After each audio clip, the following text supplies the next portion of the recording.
Bon après-midi tout le monde. Merci d'être parmi nous pour cette première rencontre avec le CMM pour vous parler de la numérisation de votre boutique et de les meilleures pratiques.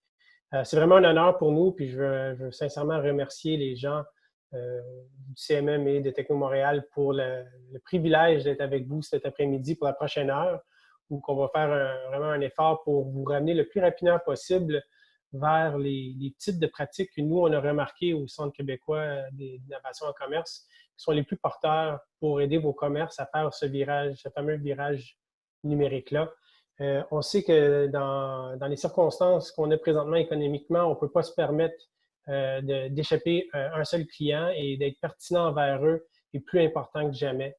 On est pris vraiment dans une situation assez particulière où on se trouve à être sur plusieurs plateformes en même temps, être obligé de faire plusieurs choses en même temps. J'ai été commerçant moi aussi pendant toute une décennie, donc je sais c'est quoi porter bien tous ces chapeaux-là, puis comment ça peut être lourd pour vous. Donc, de comprendre ces meilleures pratiques-là et voir ceux qu'on veut adopter et pourquoi pour demeurer pertinent envers notre clientèle, c'est plus important que jamais. Puis je vous dirais même que plus qu'on avance, évidemment, on attendait déjà ce virage-là. On savait déjà qu'on s'en allait vers un monde qui était un peu plus numérique, puisque la clientèle nous le demandait. Mais on sait qu'en même temps, on veut être très ouvert au changement, comprendre quels de ces outils-là vont avoir le plus d'impact sur nos affaires. Et dépendant du type de commerce qu'on a, bien, on va voir différents exemples de ces outils-là qui pourraient vraiment être porteurs pour vous.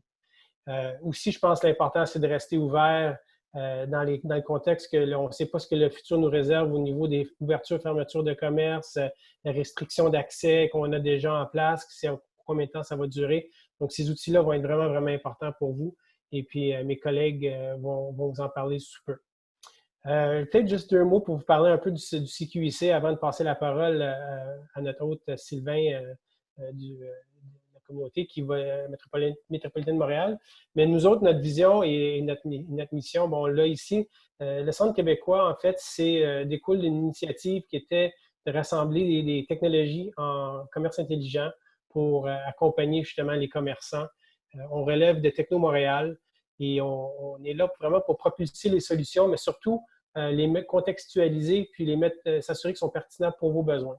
Donc, c'est quelque chose qu'on veut faire de plus en plus et puis qu'on va continuer à faire nous-mêmes aussi avec des événements comme celle-ci avec le CMM et d'autres qu'on va continuer à faire. Et à la toute fin, on essaie pour la première fois de vous inviter, on vous invite à un réseautage virtuel. On sait que j'ai eu d'habitude de rendu à ce période de l'année, il y aurait déjà eu plusieurs événements où on a eu la chance de peut-être rencontrer certains de ces fournisseurs-là, ces acteurs-là de l'écosystème. Et puis, on est bien heureux de vous offrir une brève, en tout cas un essai. On verra comment ça se passe. Si on voit que c'est porteur, bien, on en fera d'autres. Mais on veut quand même créer des opportunités pour, rencontrer ces acteurs-là en technologie, mais aussi vous rencontrer entre vous autres puis partager un peu vos enjeux. Donc, vous allez voir ça à 17 heures. Donc, sans plus tarder, je vais passer le micro à Sylvain Giguère qui va vous parler un peu aussi des autres présentations qui s'en viennent avec la communauté métropolitaine de Montréal. Merci. Merci beaucoup, Carl. Et bon, c'est avec plaisir que je souhaite la bienvenue à tous les participants, donc à ce séminaire qui s'adresse principalement à des entrepreneurs puis à des gestionnaires de PME qui doivent prendre le virage numérique. Comme Carl l'a mentionné, en fait, c'est un virage numérique qu'on sentait venir, mais que souvent on ne voyait pas comme une nécessité. C'était vu comme étant une option, un atout, un plus si on l'avait fait, mais c'est vraiment avec la pandémie que les choses ont changé. Puis maintenant, je pense que c'est clair pour tout le monde que c'est devenu une obligation de prendre ce virage-là. Puis, il faut aussi le voir comme une grande opportunité. L'économie métropolitaine, puis d'ailleurs comme celle du Québec, a une productivité qui est relativement faible quand on la compare à d'autres juridictions en Amérique du Nord. Et une des raisons, c'est justement, et c'est pas la seule, mais c'est une des raisons quand même majeures, c'est la faible digitalisation des procédés de production et de gestion, la faible adoption des technologies numériques dans dans les procédés. C'est pour cette raison qu'on a inscrit la numérisation dans notre plan de relance métropolitain, aux côtés d'autres axes que je vais mentionner rapidement. Donc, il y en a un, c'est d'accroître la participation des entreprises dans les chaînes de valeur mondiale. Un autre, c'est de favoriser l'adoption d'innovations locales dans nos marchés publics, mais aussi dans le secteur privé. Ça peut être dans la mobilité durable, les technologies propres, mais pas seulement. Un autre axe, c'est de développer des compétences de pointe qui peuvent aider les PME justement à faire face à ces enjeux-là de numérisation, mais aussi de pénétration des chaînes de valeur mondiale. Et puis aussi toute la question des flux logistiques, comment on rend les flux logistiques du Grand Montréal plus fluides, donc plus compétitifs pour les entreprises et aussi plus carboneutres. Donc, c'est un gros chantier, ça aussi. Mais la numérisation, comme quelques-uns de ces axes-là, c'est vraiment très important. Donc, c'est un axe qui va rester dans les travaux de la communauté métropolitaine de Montréal. Donc, ça va être un des axes du plan métropolitain de développement économique qu'on est en train d'élaborer pour 2021 et au-delà. Donc, la digitalisation des procédés, c'est quand même quelque chose de très complexe. Et donc, on voulait prendre le temps de le faire en détail, de rentrer vraiment dans le fond des questions, de donner des exemples, de pointer vers des produits qui existent et de répondre aussi aux questions. Donc, j'espère que les participants vont pouvoir aujourd'hui vraiment poser des questions pour tirer le maximum de ce qui va être présenté aujourd'hui. Et donc, on a décidé de le faire en 4 temps, donc en 4 webinaires. Donc, le premier webinaire aujourd'hui porte davantage sur les aspects commerciaux, donc la mise en marché, les interfaces avec les clients, par exemple. Et ça va être suivi de 3 autres webinaires. Un autre va porter, donc le deuxième va porter sur les procédés de production en tant que tels. Donc, comment on applique des technologies numériques dans la chaîne de production, comment on génère des données, comment on les analyse pour augmenter la productivité. Un troisième webinaire va porter sur les procédés de gestion et comment on peut relier les différents outils ensemble. Gestion des stocks, des clients, entreposage, logistique, ressources humaines aussi. Et les ressources humaines vont faire l'objet d'un quatrième webinaire plus spécifiquement. Donc, comment on outille les ressources humaines pour augmenter l'innovation dans le milieu de travail. Donc, on fait l'expérience en ce moment du télétravail, mais comment aussi on développe les compétences numériques dont on a besoin, quels outils on devrait donner aux employés pour les mettre au centre des processus d'innovation, comment on utilise leurs compétences le mieux possible. Donc, c'est tout le travail qui est devant nous. J'aimerais remercier nos partenaires Techno Montréal, donc la grappe métropolitaine des technologies et le Centre québécois d'innovation en commerce qui a développé une belle expertise dans les technologies numériques. Et j'aimerais aussi remercier toutes les corporations de développement économique, les services de développement économique du Grand Montréal, en fait, les 82 municipalités, qui ont contribué à l'élaboration du plan de relance et qui ont relayé aujourd'hui l'invitation qu'on a faite aux PME puis aux entrepreneurs de leur territoire. Donc, merci et bon travail.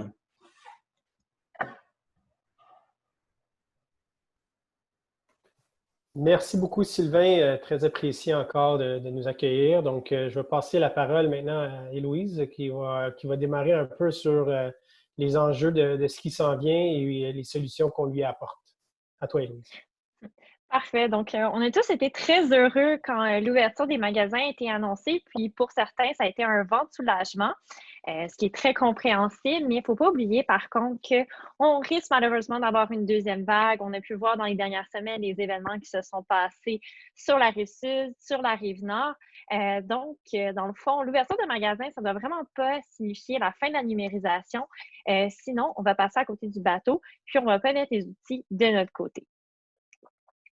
Donc, le parcours client, quand on parle de numérisation du parcours client, c'est bien important de comprendre que c'est du premier moment où le client est en contact avec votre entreprise ou votre marque jusqu'à l'achat. Donc, ce n'est pas nécessairement seulement d'avoir une plateforme qui est transactionnelle sur son site Internet, mais aussi d'avoir des outils qui favorisent la découverte, l'achat, puis aussi la livraison. Au-delà d'une plateforme transactionnelle, la numérisation, ça doit vraiment se faire à chacune des étapes du parcours client. Puis c'est développer une façon de penser où à chaque étape, on se dit, bon, bien, comment est-ce que je peux améliorer l'expérience, puis comment je peux l'amener en ligne et la bonifier. Surtout dans une dynamique où l'expérience en magasin est peut-être un petit peu moins agréable en ce moment, puisqu'on doit porter les masques, distanciation sociale, les normes, l'achalandage est moins grand. Ça peut vraiment être intéressant de migrer vers une plateforme en ligne puis d'utiliser des outils pour permettre de tout de même avoir une belle expérience. Donc, là, on a un petit sondage pour savoir si vous avez déjà un site transactionnel. Parfait. Donc, oui, la première étape, c'est de choisir sa plateforme. On va en parler un petit peu plus en détail après. Là. Je peux voir quand même la majorité des participants ont déjà un site transactionnel. Puis, il y a vraiment un beau parallèle qu'une collègue m'a déjà dit, c'est un site transactionnel, si on ne fait aucune publicité sur Google ou sur les réseaux sociaux, ou on ne crée aucun contenu sur le site, c'est un peu comme une boutique qui est dans une ruelle. Donc, oui, les gens vont la trouver, mais si c'est dans une petite ruelle sombre, dans le fin fond de la ville, ben c'est sûr que l'achalandage va être moins grand, puis on risque moins d'avoir des gens qui vont entrer un petit peu par hasard, un peu de walk-in. Pourquoi est-ce qu'on veut être sur une commerciale où il y a beaucoup de foot traffic? C'est parce qu'on veut aller chercher de l'achalandage. Donc, il faut avoir un petit peu le même ordre de pensée quand on parle à sa boutique en ligne. Donc là, disons, on la crée, on la met en ligne. Bon, ben qu'est-ce qu'on fait maintenant pour amener du trafic sur notre boutique puis la faire vivre? Parce que sinon, on va rester assis puis on va attendre longtemps avant d'avoir des conversions. Oui, bon, merci Héloïse. En fait, pour continuer avec la même relance, ici on a des exemples en fait de sites qui proposent d'écrire un site transactionnel parce que dans le fond, même pour des gens qui peuvent être moins au courant, on pense des fois un site transactionnel qu'il faut engager une entreprise, puis après ça peut prendre un processus long, qui peut être coûteux, qu'il va nécessiter aussi beaucoup de capital, il va nécessiter aussi beaucoup de ressources pour le gérer. Maintenant, c'est rendu disponible. Par exemple, si on veut prendre Shopify, qui est un exemple canadien, mais même aussi Lightspeed, qui est un exemple québécois, puis on a d'autres exemples aussi, panier d'achat, votre site.ca, Orchestra, Devar également, peut créer un site Internet assez rapidement, assez d'une façon, même si on n'est pas un techno-nerd, on n'est pas habitué à la technologie, et après ça, de gérer son site transactionnel, ça peut être aussi des fois compliqué, mais avec des plateformes du genre, ça peut aussi se faire de chez soi ou de son magasin. Et ça peut être aussi simple, même par rapport à serait-ce que jumeler son CRM, c'est-à-dire donc ses produits avec son site transactionnel. On va en parler un peu plus en détail tantôt. Mais il faut vraiment passer avec une plateforme qui peut être dans ce style-là, qui peut vous donner justement les outils, les ressources pour pouvoir mettre à jour votre site web constamment. Parce que si vous mettez simplement un site Internet et vous le faites une seule fois, et après ça, il n'est pas mis à jour, ben, ça devient un peu statique. Et ça, sur Internet, quelque chose qui est statique, c'est pas très bon. Donc, il faut tout le temps le mettre à jour, le mettre dynamique et que les gens puissent revenir sur votre site Internet et avoir continuellement de nouvelles informations. Même si on peut passer à la prochaine slide, aussi, il faut optimiser le temps qu'on peut passer en magasin. Donc, le site d'Internet il est utile pour donner des informations, pour mettre des produits en ligne, pour dire en fait qui on est. Mais ça peut être aussi une façon de pouvoir faciliter les interactions avant que quelqu'un passe en magasin. Donc, juste pour vous donner aussi un exemple, en magasin, on peut avoir un logiciel pour faciliter l'accès à l'information. Donc, le but dans ça, c'est que les gens sont plus réticents à aller en magasin. Les gens, maintenant, vont prendre plus de temps, vont peut-être décider, ils ont vu c'est quoi les bénéfices de l'achat en ligne, de la livraison. Donc, qu'est-ce qu'ils vont faire? C'est qu'il va falloir qu'il y ait une raison de plus avant d'aller en magasin. C'était déjà le cas avant la crise, ça l'est encore plus parce que maintenant, on a un facteur risque assez évident. Donc, il faut avoir une meilleure expérience. Cette meilleure expérience-là passe surtout par des conseillers qui vont être mieux outillés pour répondre aux produits. Parce que souvent, on arrive en magasin et on ne sait pas trop d'informations. Les gens sont moins outillés à les informer. C'est souvent là que la recherche d'informations va se faire. Ça va être en ligne. Donc, essayer de recréer cette recherche d'informations-là en magasin peut être pratique. C'est pour ça qu'on a le logiciel, tous les logiciels, en fait, qu'on va vous présenter pendant la présentation. On ne va pas aller en détail par souci de temps, mais vous pouvez aller voir après un peu qu'est-ce que chacun fait. Mais quand on a Mon Vendeur Personnel, Salesfloor, My Smart Journey, c'est des compagnies québécoises en passant, qui facilitent aussi avec un téléphone intelligent. La majorité de vos employés doivent en avoir un. Ils peuvent utiliser justement leur téléphone intelligent pour avoir des informations sur le produit, pour pouvoir voir son temps en stock. Bref, de prendre un ordinateur personnel, son fait avec toute l'information de l'entreprise directement dans son téléphone cellulaire. Une autre façon aussi, si pour aider l'achalandage, en fait, pas aider l'achalandage, mais d'optimiser l'interaction en magasin, c'est des récupérations de commandes. Donc, comme vous pouvez voir ici, il y a deux entreprises, Booksy et Localco. Booksy, c'est un logiciel qui permet de prendre des rendez-vous en magasin. Donc, on sait que l'achalandage, les files d'attente sont très longues, les gens ne veulent pas attendre. Donc, vous pouvez utiliser un logiciel comme Booksy qui va dire par exemple, à 15h30, tu as un rendez-vous en magasin et de faire une file spéciale pour ça. Mais d'un, ça va te donner d'engouement parce que les gens vont voir qu'il y a une possibilité d'aller plus rapidement que faire la file, donc ils vont utiliser la prise de rendez-vous. Ça devient aussi avoir des clients plus structurés puis d'avoir une préparation de l'information. Donc, vous pourrez demander des questions avant, vous venez pourquoi, vous venez pour quel produit ou pour quel service. Donc, l'employé est déjà prêt d'avance, il sait qui s'en vient avec quel besoin. Et on a le Lock & Go aussi, que si un client a déjà fait un achat dans votre magasin, par votre boutique en ligne, et au lieu de se le faire livrer, il peut aller directement le chercher dans un casier intelligent. Donc, Lock & Go offre ça, c'est des services de casier intelligent que vous pouvez mettre à l'entrée de votre magasin et avoir une file d'attente qui va être plus rapide et de dire, si vous venez récupérer votre commande en magasin, vous allez pouvoir faire la file, vous pouvez aller directement et grâce à votre téléphone cellulaire, vous pouvez arriver à côté du casier, de simplement le déconnecter et prendre votre paquet et vous retourner chez vous. On peut passer à l'autre slide. Aussi, donc, c'est ça, pour revenir un peu, gestion de l'achalandage, c'est ça, comme je viens de dire, la prise de rendez-vous, c'est une plateforme, on a vu aussi Bonlook qui ont pu le faire, Best Buy qui le faisait, comme si on peut réduire leur achalandage, puis avoir un plus grand traitement de clients sans avoir à gérer des longues files d'attente. Donc, les gens prenaient un rendez-vous, surtout pour des entreprises de la sorte, ça va mieux parce que souvent, c'est des conseils, puis ça nécessite un employé qui va donner des instructions.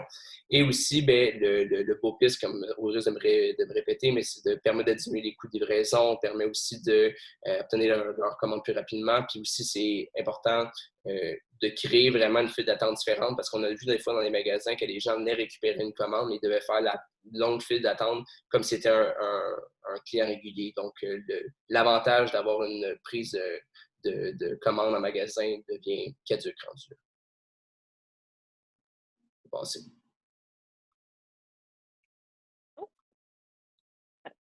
Super. Dans le fond, quand on parle d'innovation, des fois, qu'on est un petit commerçant, on a l'impression que c'est un peu une montagne à surmonter, que ça va prendre beaucoup de temps, beaucoup d'argent. Je suis contente de voir, là, on a les résultats. Pour ce qui est de la récupération de commandes passées en ligne par téléphone, je vois qu'il y a quand même la majorité des gens, 67 qui l'ont permis. Ça, c'est vraiment une bonne façon de diminuer les files d'attente, puis d'offrir ce côté convenience à notre clientèle. Donc, bref, pour revenir, donc dans le fond, c'est ça. On a l'impression que c'est une montagne, que c'est compliqué. Puis, un des bons exemples de gestion de crise qui s'est fait pendant le début de la pandémie, c'est Chocolat Favori. Peut-être vous avez déjà entendu parler. Je sais que Dominique Brown a fait le tour des podcasts là-dessus. Mais pour cette entreprise-là, la vente de chocolat de Pâques, ça représente un grand morceau de leur vente totale à l'année. Puis, la pandémie est arrivée juste au mauvais moment. Et là, ils se sont dit, comment est-ce qu'on fait pour vendre en toute sécurité nos chocolats de Pâques, notre plateforme en ligne? Évidemment, ils vendaient déjà des produits en ligne, ne va pas permettre de fournir le nombre de commandes. Donc, très rapidement, ils ont mis sur pied un système de commande de chocolat par téléphone. Donc, quelque chose de super simple. Les gens appelaient à la succursale, puis ensuite, les gens pouvaient venir le chercher dans la succursale. On leur disait à quel moment ils déposaient leur auto, ouvraient leur porte arrière, puis on déposait les chocolats. Ensuite, paiement par téléphone, par carte de crédit. On parle de quelque chose qui est quand même vraiment simple, vraiment low-tech. Ensuite, face au succès, ils ont créé un centre d'appel pour pouvoir centraliser toutes les commandes qui étaient faites puis libérer le temps des employés en magasin pour qu'ils puissent préparer les commandes. Donc là, on avait un trop gros volume. On ne pouvait pas permettre aux succursales de gérer à la fois les commandes et la préparation. Puis finalement, en troisième étape, ils ont aussi mis leur chocolat de Pâques en vente sur Uber Eats et DoorDash, donc deux applications qui permettent une livraison qui est rapide, puis d'externaliser la livraison parce que, vous le savez comme moi, Post Canada, pendant la pandémie, avait des délais qui n'avaient pas de bon sens, puis malheureusement, si votre petit-neveu n'a pas son chocolat à la journée de Pâques, il va être bien déçu. Puis ce qui est intéressant aussi, c'est que ce que Dominique Brown disait, c'est que les gens n'ont pas modifié leurs habitudes d'achat. Donc évidemment, comme 3-4 jours avant que ça soit Pâques, tout le monde a réalisé qu'il fallait acheter des chocolats et les faire livrer auprès des enfants de leur entourage. Donc, ça a été une bonne option. Mais ça, c'est un bon exemple de, ça s'appelle MVP, là, Minimum Viable Product. Donc, une traduction française, ça serait produit minimal avec la viable. Donc, c'est déjà quand on passe à l'innovation, d'arrêter de tout le temps penser à la version finale. Donc, peut-être si Chocolat Favori s'était dit, ben là, du jour au lendemain, il faut qu'on se fasse une plateforme 100% transactionnelle qui va nous permettre de livrer tous nos chocolats de Pâques et qu'on organise la livraison, ça aurait été sûrement trop gros, trop long à mettre en place. Mais en utilisant ces différentes étapes, on peut se rendre compte que, ça fonctionne bien, on va changer ça. Bon, ben là, on a trop de grosses commandes. Là, les gens en magasin doivent faire les commandes. Puis d'innover tout le temps dans une espèce de mouvement de va-et-vient, de voir qu'est-ce qu'on peut apprendre, qu'est-ce qu'on peut faire pour améliorer. Donc, de ne pas avoir peur. Si, par exemple, vous n'avez pas de plateforme transactionnelle, vous avez l'impression peut-être que c'est compliqué ou vous voulez lancer un certain service, de commencer d'une façon super simple. Par exemple, comme on disait, la prise de commande par téléphone puis le paiement en ligne.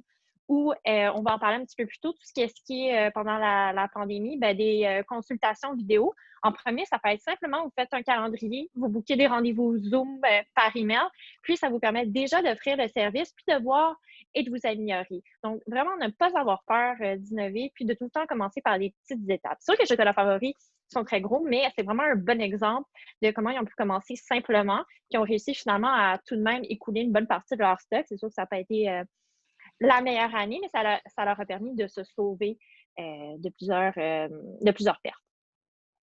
Oh, le sondage. Désolé. OK, parfait. Oh. Parfait. Donc, bon, la pandémie, c'est sûr que ça a été difficile pour tous, mais bon, toujours essayer de voir le côté positif. C'est aussi l'opportunité d'offrir un service personnalisé et un service VIP. Comme on a déjà parlé, la prise de rendez-vous, c'est vraiment intéressant pour l'achalandage. Évidemment, éviter que les gens aient à attendre dehors à la chaleur ou à la pluie, mais aussi l'opportunité de justement recueillir beaucoup d'informations sur votre client, puis de pouvoir avoir une approche plus personnalisée. Donc, évidemment, il y a Bon Look qui le fait. Là, on peut voir l'image. Ça, c'est Suit Supplies aux États-Unis qui offre un service de tailoring personnalisé dans des plexiglas. Puis ensuite aussi, il y a toute la notion de contenu virtuel. Bon, c'est pas possible. Plusieurs d'entre vous peut-être faisaient des dégustations de tout ce qui est nourriture ou bien faisaient tester leurs produits. Puis là, maintenant, avec les nouvelles normes sanitaires, c'est difficile, voire impossible. Mais il ne faut pas bouder tout ce qui est événement virtuel. Ça peut être super intéressant. Là, j'ai mis un exemple de Loco, qui est une épicerie zéro déchet qui, tout au long de la pandémie, puis encore maintenant, font plusieurs ateliers. Ces conférences-là sont payantes, donc avoir aussi, ça peut être une autre source de revenus pour mettre de l'avant certains de leurs produits, puis certaines de leurs activités. Donc, Locaux, c'est sûr, il y en a eu un pour faire son kombucha, faire son fromage végétal, là, c'est sur le lait végétal. Puis, ça permet aussi d'animer votre communauté, puis de garder un intérêt pour votre marque, tout en respectant les normes sanitaires. Faut toujours garder en tête que bien que les magasins soient réouverts, que certaines personnes soient à l'aise de se rendre en magasin, il y a encore des personnes qui sont hautement à risque ou tout simplement qui font de l'anxiété et qui n'ont pas envie de se déplacer en magasin pour des produits qui sont non essentiels. Donc, si vous n'êtes pas dans la catégorie des produits essentiels, ça peut être intéressant d'offrir ce contenu en ligne-là. Ça permet de bonifier puis de créer un lien avec ces personnes-là. Un autre exemple, c'est Beauty's Lab, qui est une entreprise de soins esthétiques qui vend aussi des produits qui sont bio, naturels.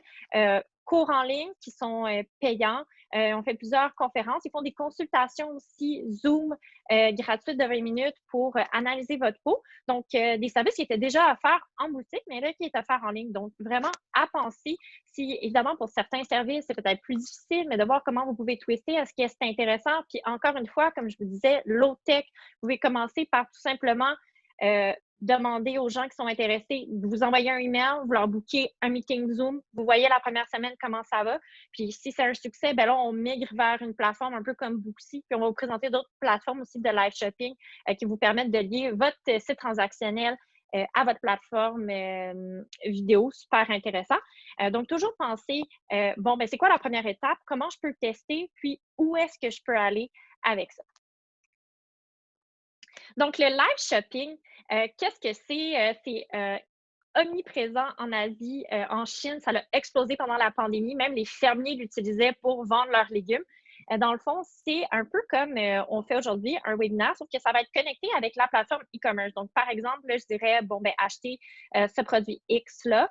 Il apparaîtrait sur l'écran, puis la personne peut faire la transaction dans la conférence vidéo. Donc, qu'est-ce que ça permet? Ça permet de diminuer les points de friction. Disons, c'est beaucoup utilisé par L'Oréal, entre autres, tout ce qui est maquillage. Bien là, disons, une blogueuse va montrer comment utiliser cette ombre à paupières-là. On clique dessus, dans notre panier, on peut faire la transaction. Donc, le taux de conversion est incroyable.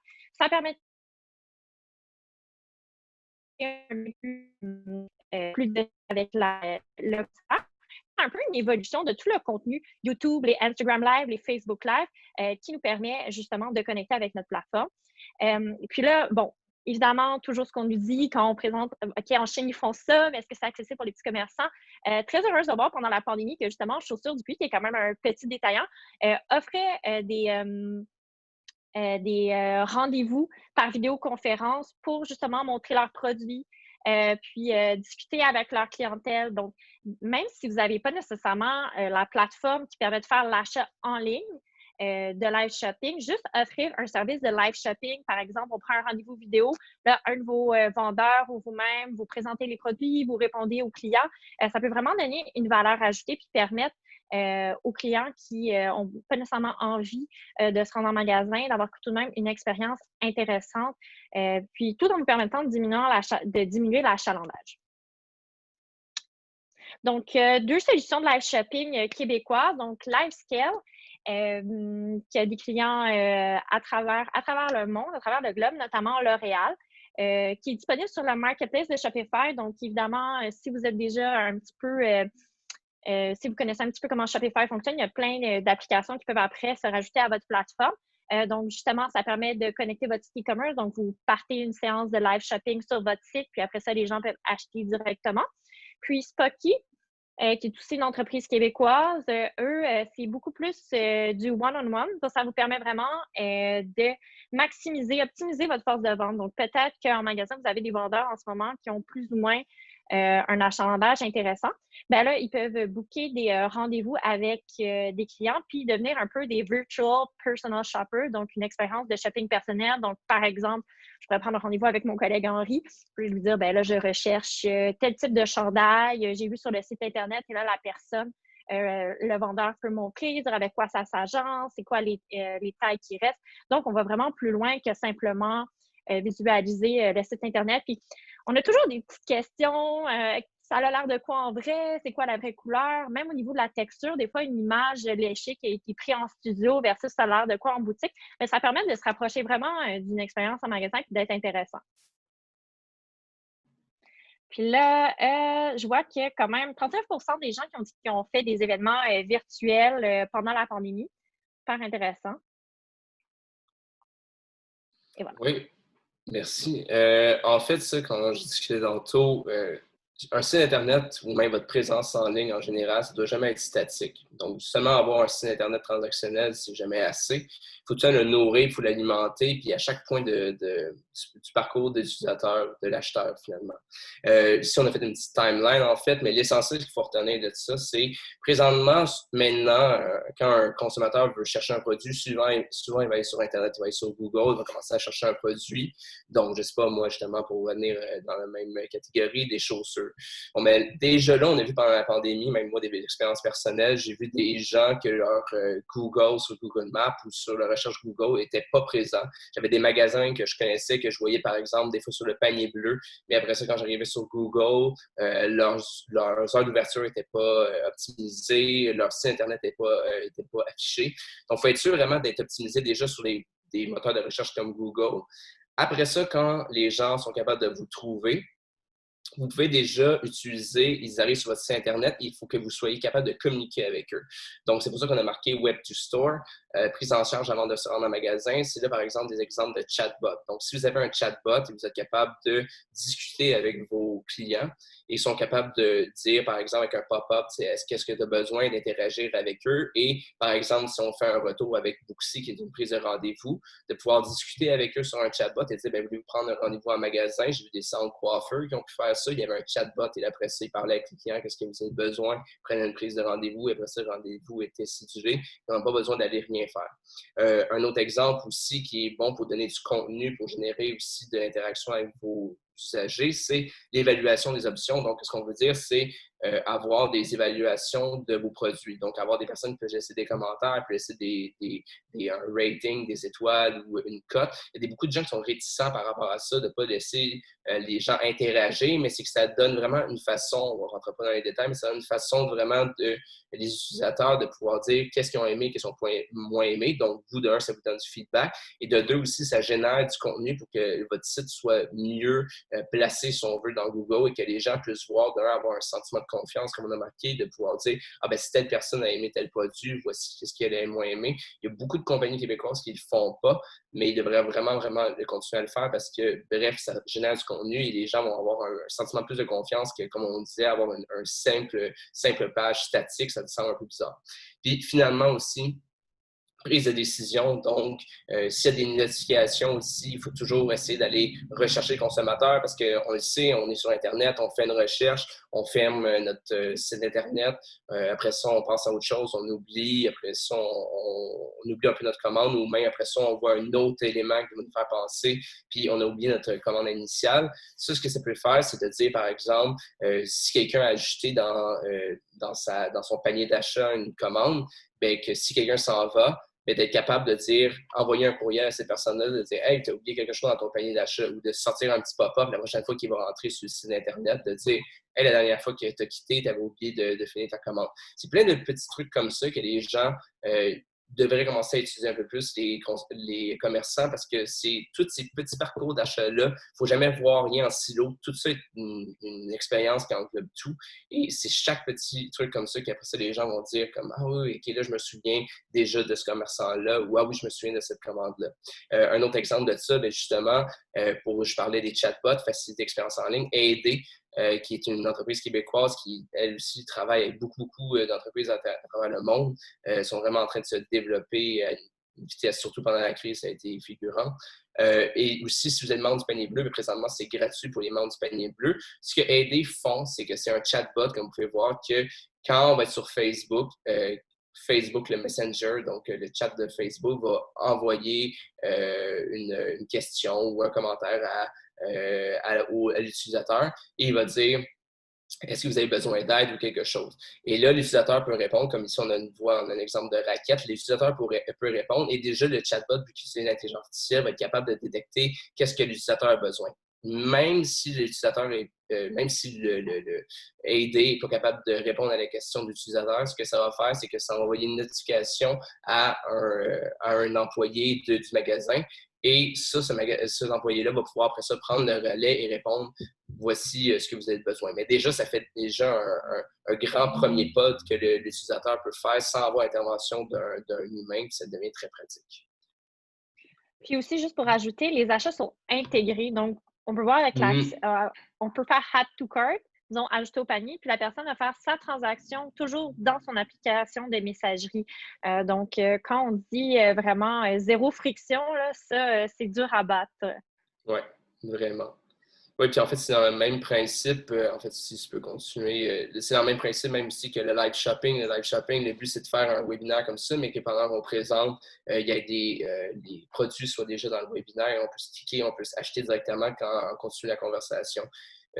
Cet exemple de sans friction-là, bien justement, c'est l'objectif, c'est que le client, la prochaine fois, votre site devienne un one-stop shop.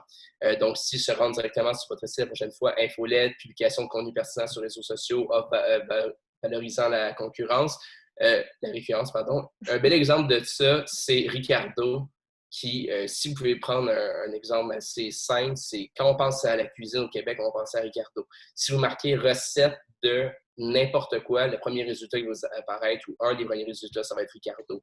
Ricardo a publié du contenu. Ça ne rapporte pas de l'argent à créer ces recettes comme ça directement. Je m'en vais chercher la recette, j'ai besoin de la payer. Par contre, même moi qui n'ai pas un amateur de cuisine tant que ça, si après ça, je m'en vais dans le magasin et je vois son produit Ricardo, bien, je vais tout de suite penser à lui. Parce qu'à chaque fois que je fais une recherche, bien, ça s'en va sur son site. Donc, son site ne devient pas juste je vends des articles de cuisine. Ça devient des recettes, ça devient des conseils, ça devient même aussi des produits de tout genre, même aussi des produits à consommer. Donc, il faut vraiment créer une expérience globale, que ça devienne un one-stop, que ça devient, par exemple, Ricardo, c'est qui a réussi à devenir la référence de la cuisine. Peu importe votre domaine, devenez la référence dans votre domaine. Bon, donc là, on va vous parler brièvement des réseaux sociaux. C'est un sujet qui est vraiment vaste. Plusieurs experts qui s'y penchent. On pourrait faire un webinaire au complet là-dessus. Donc, je vais seulement parler des grands piliers, puis peut-être des éléments à suivre si vous voulez vous lancer ou peut-être optimiser. Vous avez sûrement déjà une présence sur les réseaux sociaux. Donc, toujours à garder en tête, pourquoi est-ce que mon consommateur me suivrait sur les réseaux sociaux? C'est quoi la valeur que je lui donne? Donc,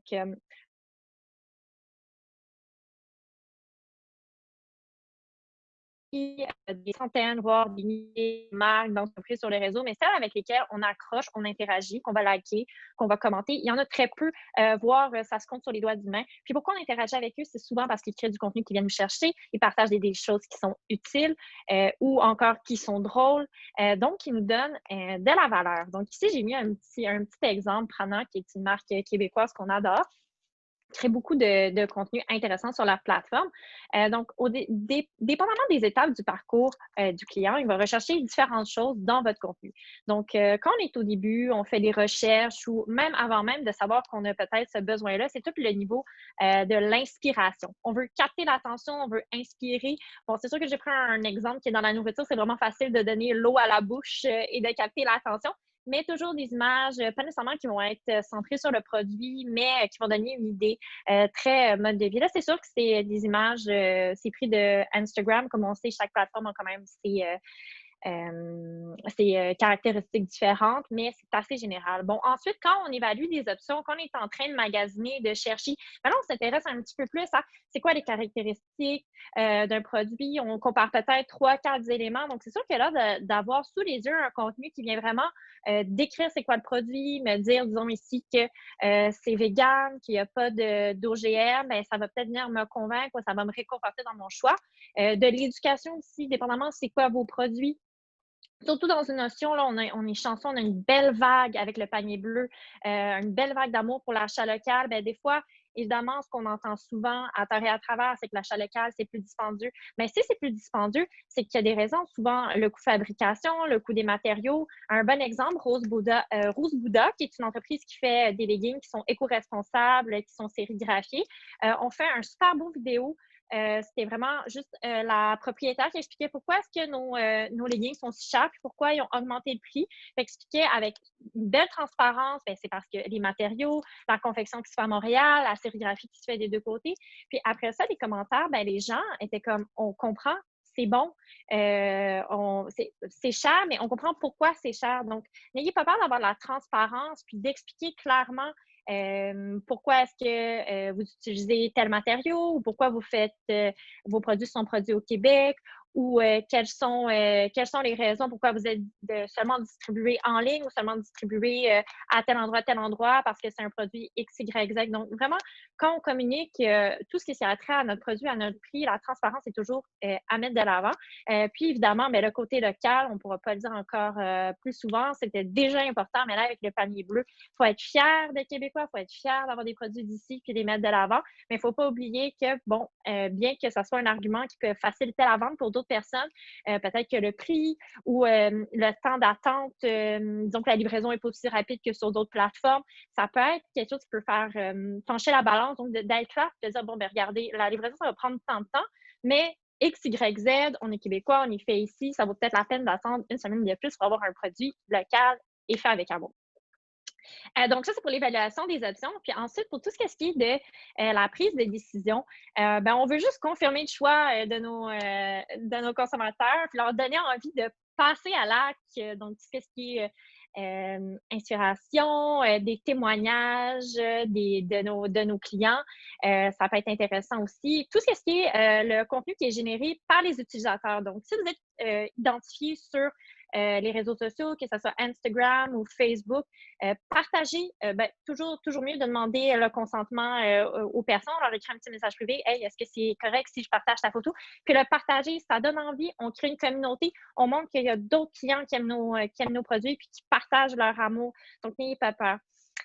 Puis aussi, un autre élément qui est important, réseaux sociaux. Bon, ben là, on a Instagram, on a Facebook, on a Pinterest, on a Snapchat, TikTok, Twitter. Des fois, on se dit « Ah mon Dieu, est-ce que je dois être partout, tout le temps? » Non.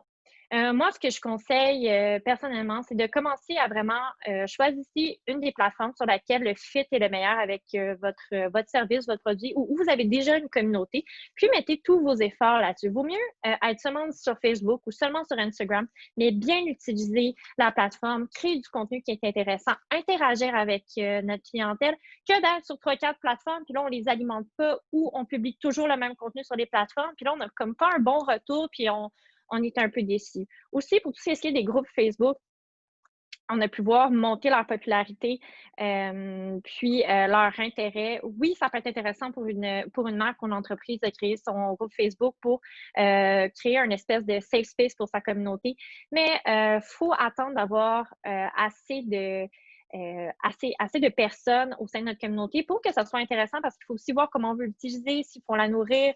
Il faut sûrement la modérer aussi, dépendamment. Un bon exemple, les trappers qui sont, dans le fond, qui étaient à la base des blogueuses, sont maintenant aussi une plateforme e-commerce qui ont écrit des livres qui sont dans tout ce qui est de la création de produits naturels. Super communauté, puis qu'ils animent aussi en ligne. Puis ça devient aussi une façon de communiquer directement avec le cœur de votre site. Donc, à voir, ça peut être intéressant pour vous, mais c'est peut-être pas la première étape. J'en parle parce que il y a beaucoup de momentum autour des communautés Facebook, mais pour voir aussi, je recommanderais pas d'aller dans des communautés Facebook puis de publier votre contenu promotionnel. C'est souvent interdit, voire très mal vu. Donc, on se tient loin des comptes existants, des groupes existants. Donc, juste stratégie de contenu, ce que je recommande vraiment brièvement, 3 piliers. Il faut vraiment qu'il y ait un équilibre. Comme je disais, il faut tout le temps donner de la valeur à notre clientèle pour leur donner une raison de nous suivre. Si on fait juste publier des promotions ou des descriptions de produits, on ne réussira pas à capter l'attention.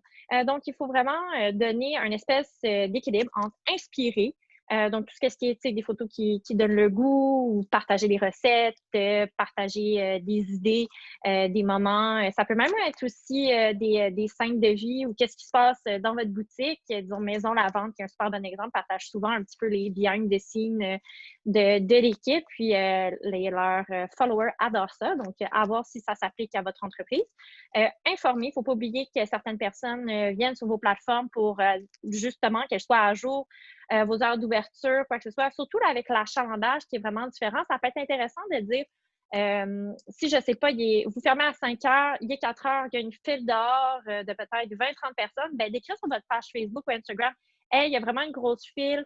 Attention, s'il y a des gens qui prévoyaient venir dans la dernière heure, ça se peut que l'attente soit un peu longue ou vous ne pouviez pas rentrer dans le magasin. Donc, ça, c'est des façons vraiment simples de déjà donner des heads-up un peu à votre clientèle sans nécessairement devoir leur envoyer un message par infolette, mais qui est intéressant. Si moi, par exemple, je pensais aller à la boulangerie puis je vois ça sur Facebook, ben, peut-être que je vais attendre à demain mon petit pain au chocolat et c'est peut-être pas si urgent que ça. Donc, avoir tout ce qui est information. Puis surtout avec le COVID, les nouvelles mesures, là, le masque va devenir obligatoire, on n'aura pas le choix.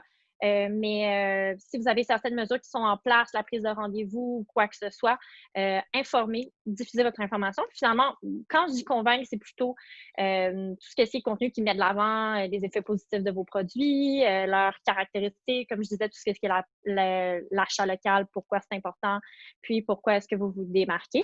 Puis toujours ne pas oublier de partager votre passion, de vous mettre de l'avant. On a tous eu vent de Marthe, celle qui est notre jardinière préférée au Québec, qui partage ses trucs de fruits et légumes, qui a une serre. N'ayez pas peur de partager. C'est pas grave si c'est pas des photos qui sont tout le temps parfaites. Des fois, on a peur. Vous allez apprendre, comme je disais, les réseaux sociaux, c'est la même chose que pour l'innovation. Il faut commencer, puis étape par étape, on va s'améliorer, puis on va voir que, bon, ben peut-être que ça fonctionnait pas bien, puis ça fonctionnait bien. Puis n'hésitez pas à aller voir aussi tout ce qui est le data que vous allez avoir sur Facebook, c'est facilement accessible. Vous pouvez voir c'est quoi les publications qui ont eu le plus d'engagement. Puis avec ça, vous allez pouvoir optimiser votre contenu. Puis voir que, par exemple, je ne sais pas, quand vous parlez de fraises, tout le monde a un intérêt fort. Bon, ben peut-être que le contenu sur les fraises doit être optimisé. Simplement pour conclure aussi, justement, optimiser vos canaux de communication. Bien, juste présenter 3 compagnies aussi québécoises, Cyber Impact, Textitude, Indeed Fox.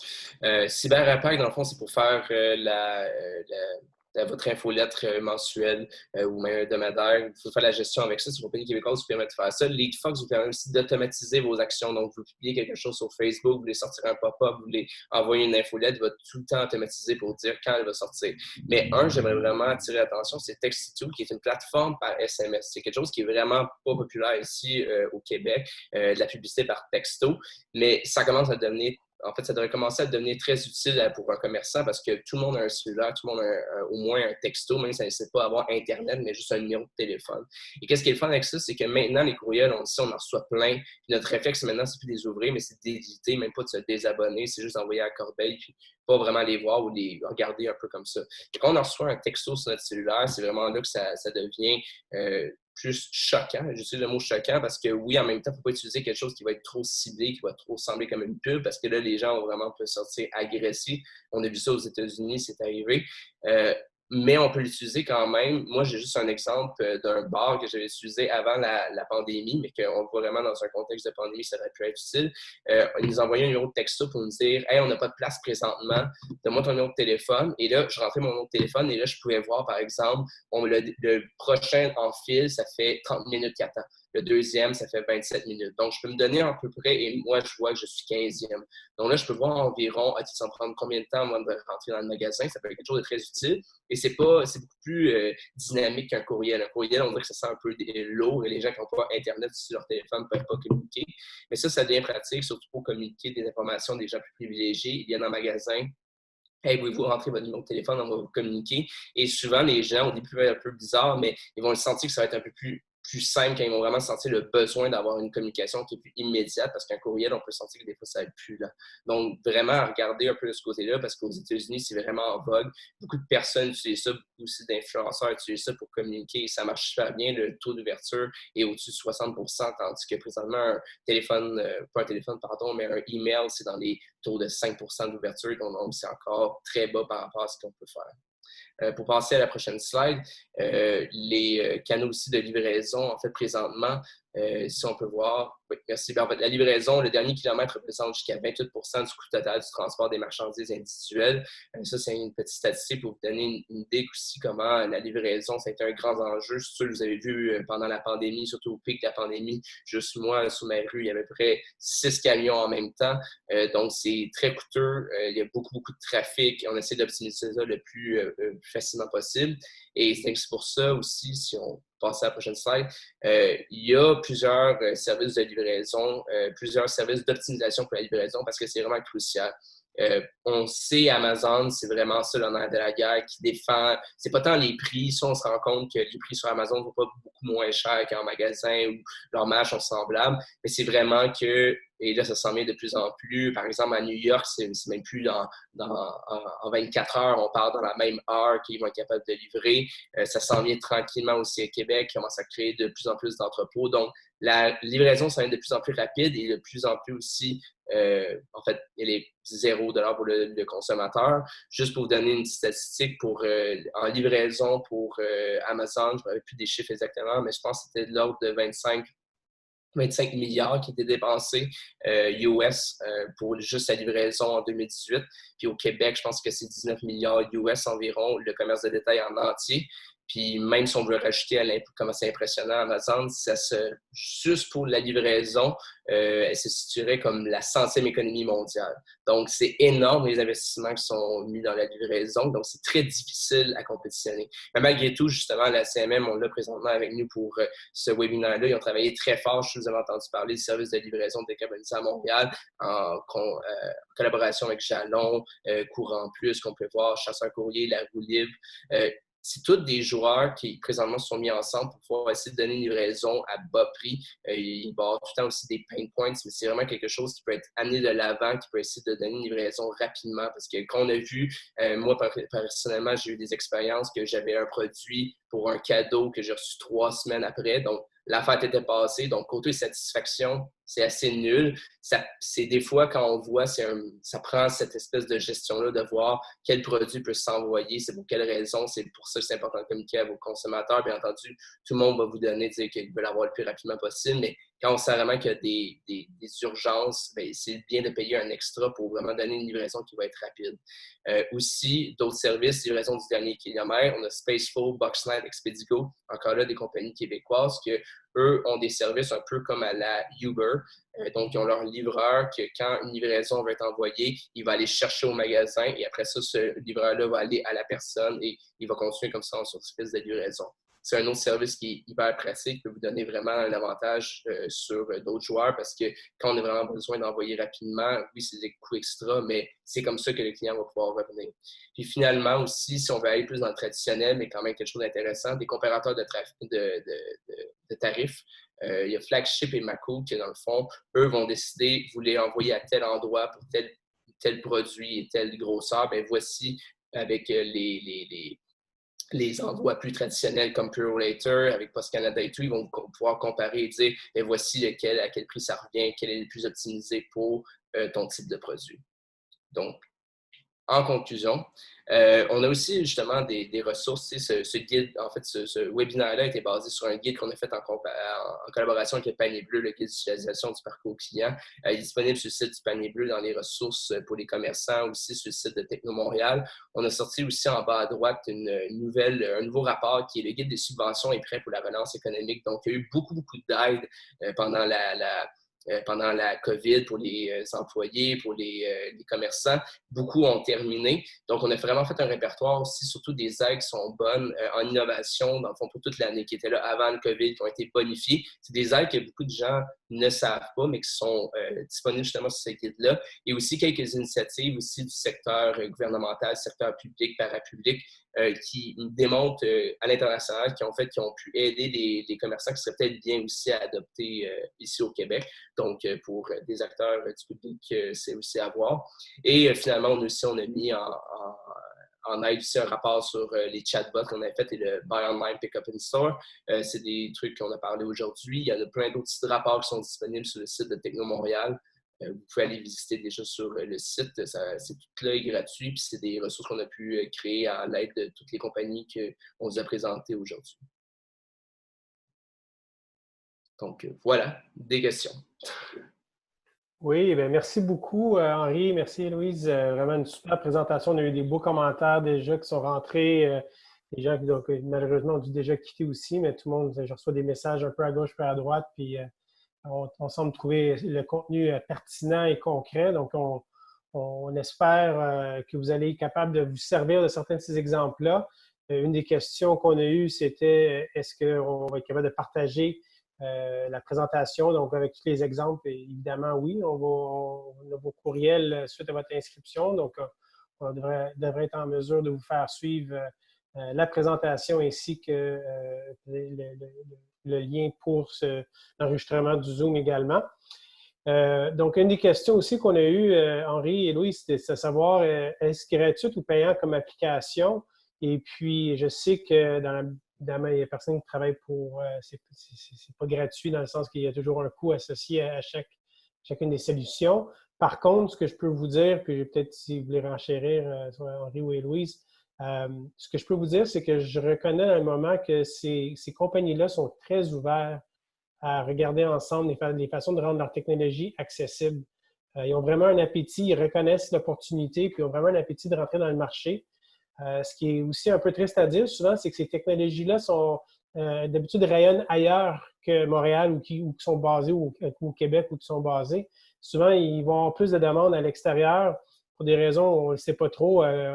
Sylvain faisait peut-être un peu allusion à un certain retard de transformation numérique on est en train de rattraper de façon accélérée dans le moment. Donc, ces compagnies-là, un peu comme vous, comme nous tous, sont pris un peu dans le marché aussi. C'est plus difficile pour eux autres de sortir. Donc, ils ont beaucoup d'attention à vous donner. Ils veulent vous accompagner. Ils veulent faire une différence aussi. Toutes les compagnies qu'on a nommées sont très actifs dans notre écosystème. Il y en a d'autres. Puis, je veux aussi dire que ces compagnies-là qu'on a nommées, on n'est pas partenaire avec eux directement. On ne gagne pas financièrement à les promouvoir. On parle de eux parce qu'on les connaît. On on supporte ce qu'ils essaient d'accomplir, je pense que c'est important pour vous, mais il y en a plusieurs autres. Puis je pense que ça va être important aussi de mettre ça dans le contexte de vos priorités, parce que comme durant la présentation, on disait, il y a beaucoup d'étapes, il y a beaucoup de progression au niveau du parcours client. Donc, comprendre à quel niveau du parcours que vous avez besoin de le plus de support. Parce que c'est certain que chaque commerçant va dire, bien, je veux plus de clients, je veux plus de ventes, je veux plus de ventes conclues, je veux des plus grands paniers moyens, je veux moins de dépenses, je veux avoir une logistique plus efficace. C'est normal. C'est toutes des choses que tout commerçant veulent. C'est de savoir c'est quoi les priorités pour vous selon votre type de commerce aussi. Ça va nous faire plaisir de vous accompagner là-dedans si vous avez besoin d'avoir un peu plus d'informations sur plus particulièrement qu'est-ce qui pourrait vous être utile. Mais pour revenir à la question du coût, Henri et Louise, est-ce qu'il y a quelque chose que vous voulez rajouter là-dessus? Oui, je sais, au début de pandémie, on a publié un article qui est aussi disponible sur le site de Techno Montréal où on présentait certaines de ces solutions-là. Puis il y en avait plusieurs qui, à l'époque, avaient des offres où c'était, disons, gratuit pour les 3 premiers mois ou gratuit ou les